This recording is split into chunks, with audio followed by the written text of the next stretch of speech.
Você gostaria de viver de YouTube, fazer seu próprio horário, trabalhar de onde você quiser e principalmente gerar muita receita? Quer garantir sua vaga e iniciar seus estudos agora mesmo? Basta você clicar no botão aí embaixo.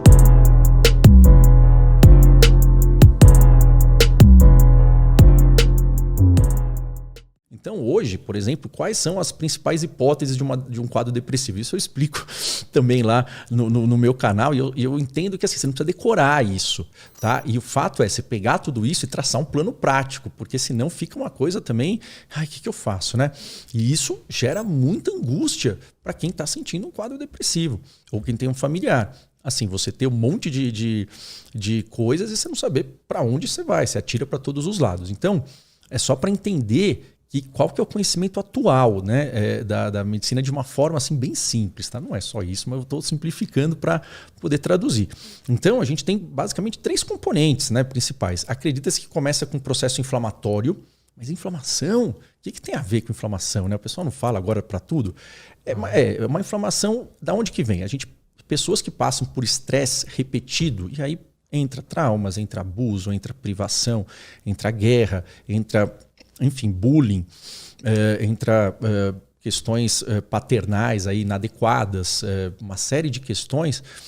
Isso vai fazendo com que haja um predomínio de um sistema inflamatório no corpo. A inflamação é a reação do corpo para lidar com inimigos, né? Para lidar com vírus, com bactérias, com coisas que estão agredindo o corpo. Então a inflamação é uma reação muito intensa para atacar coisas que estão agredindo. O problema é que se essa reação fica durante muito tempo ou com uma agressão crônica, ela começa a atacar o próprio corpo. Então, desculpa te interromper, mas claro. essa inflamação, ela surge no nosso corpo para proteger a gente de um trauma, por exemplo, uma situação estressante. Isso, mas isso qualquer trauma, tanto físico quanto psicológico. Então você cortou a mão, vai ter uma inflamação lá. Se você está passando por períodos onde você está sendo agredido psicologicamente, agressão verbal, você não está dormindo bem, você não recebe afeto de forma adequada, você não se alimenta bem, ou você se alimenta com comidas, digamos, que são pró-inflamatórias. Se você... uma questão do sono é importante, mas se você, por exemplo, não tem um sedentarismo e começa a ter um acúmulo de células adiposas. Então, são várias questões e todas elas são fatores de risco. Então, o trauma na infância, sim, é um fator de risco. Abuso é um fator de risco. E a hipótese é que tudo isso faz com que o corpo ele entre num estado de estresse. E todo mundo já ouviu isso, né? O estresse aumenta o cortisol, sim, aumenta. E isso é importante, mas que dure pouco tempo.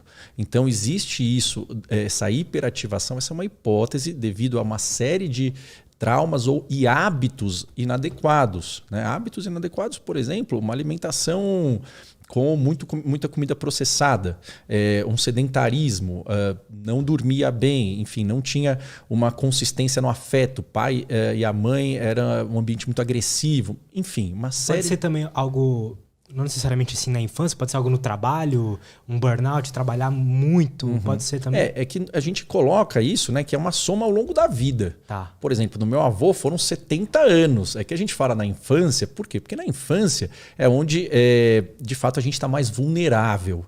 Tá. Mas não é ao longo da vida inteira. Ao longo da vida inteira. Mas isso vai se acumulando e isso gera o quê? Gera uma liberação no corpo de uma substância chamada citocina.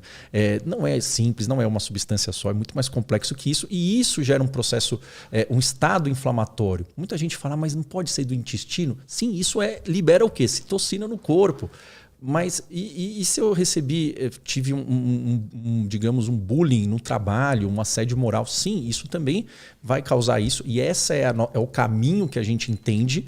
E como eu digo, isso não é dito, não, você não precisa decorar isso, mas precisa entender que essa separação entre o que é psicológico, o que é físico, o que é químico, isso quem inventou fomos nós. O nosso corpo ele é uma coisa só, ele não está nem aí. Ele vai liberar processos iguais. Então, se você tem uma alimentação alimentação ruim, o que isso vai fazer? Vai fazer com que mude a microbiota do seu intestino, isso vai gerar um aumento de citocinas. Você vai ter um sono ruim, vai gerar esse aumento de citocinas. Essa é a hipótese, eu estou simplificando aqui. Essas citocinas, elas chegam no nosso cérebro e o nosso cérebro tem uma série de células. O neurônio é uma delas, né? Tem a micróglia, tem uma série de outras células e tem uma célula que é responsável por criar ou matar outros neurônios. Isso é muito simples, tá, pessoal? Então, peço perdão aí para quem é acadêmico e fala, não é, mas essa é a ideia. Então, tem uma célula, chama células da micróglia, isso fica no cérebro, e ela faz ou você criar neurônio ou você destruir neurônio. Aí a citocina, ela ativa essa célula e essa célula ela vai começar a destruir neurônios e não criar. Ela começa a destruir neurônios, normalmente no hipocampo, que é um centro que regula as emoções, e aí ela destrói, e aí começa a ter uma diminuição do tônus de serotonina, uma diminuição do tônus de noradrenalina, de dopamina, de glutamato. E isso faz com que outras áreas se desativem. E aí isso vai fazendo com que haja uma diminuição de neuroplasticidade, que é as sinapses, as conexões. Então são esses 3 mecanismos, isso é uma simplificação, e se mudar o conhecimento e tiver outra coisa que funciona com outra explicação, a gente vai colocar ela. Tá? Vou colocar bem assim, por quê? Porque, juro, eu não quero estar certo, eu quero fazer dar certo. E eu não deixo de acreditar, eu sou contra nenhuma teoria, eu sou a favor do que dá certo. Perfeito. Então, basicamente são esses 3 mecanismos, inflamação, química e neuroplasticidade.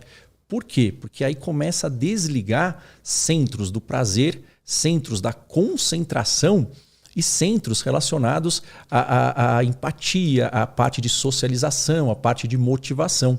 Então aí o quadro depressivo ele cursa com uma queda do prazer, uma queda da energia para executar as coisas e um pensamento ruminativo, que é o quê? Que a pessoa ela fica presa num looping de por que aconteceu, por que foi aquilo, por que deu errado. Ela fica presa num looping de pensamento sobre explicações do passado e ela não consegue sair disso. E sempre quando você fica preso na ruminação, você chega na depressão a uma conclusão de que você é culpado, a culpa é sua, ou você é indigno, você é incapaz, você é uma pessoa defeituosa, você não tem capacidade para fazer as coisas, você é pior do que os outros, que seria um pensamento de baixa autoestima, acaba vindo isso, ou um pensamento de que não tem o que fazer. É assim, sempre vai ser. Então, essa ruminação de culpa, de incapacidade, de baixa autoestima, de inferioridade e de desesperança é a conclusão óbvia devido à ruminação. Então, os 2 processos mais importantes da depressão é queda da sensação de prazer e ruminações. Porque a ruminação, ela faz você ter menos energia, resolver menos coisas, se interagir menos socialmente e você tem menos prazer, menos dopamina, menos estímulo. E isso se mantém mesmo depois que o evento ruim, que o gatilho, que os traumas passaram. E isso é uma coisa que é bastante óbvia para quem trabalha com isso, mas é muito difícil explicar. Eu estou tentando explicar aqui de uma forma... Ficou perfeito. Mas é que isso assim, não é uma coisa que é polêmica, tá? Não é uma coisa que eu inventei. E por isso que uma vez que começa, e isso é estatístico, pode ser que passe sozinho? Pode. Muito raro. Isso tende a ficar e tende a ir ficando e piorando, mesmo depois que o ambiente melhorou. E aí, quando tem esse processo, a gente tem que tratar. O remédio ele é uma das formas de tentar melhorar a neuroplasticidade. Não é necessário sempre. Por quê? Porque você tem que, de fato, reativar essa área, depois reativar a outra. Aí você pode mudar a química e aí você muda esse processo inflamatório para que isso não volte.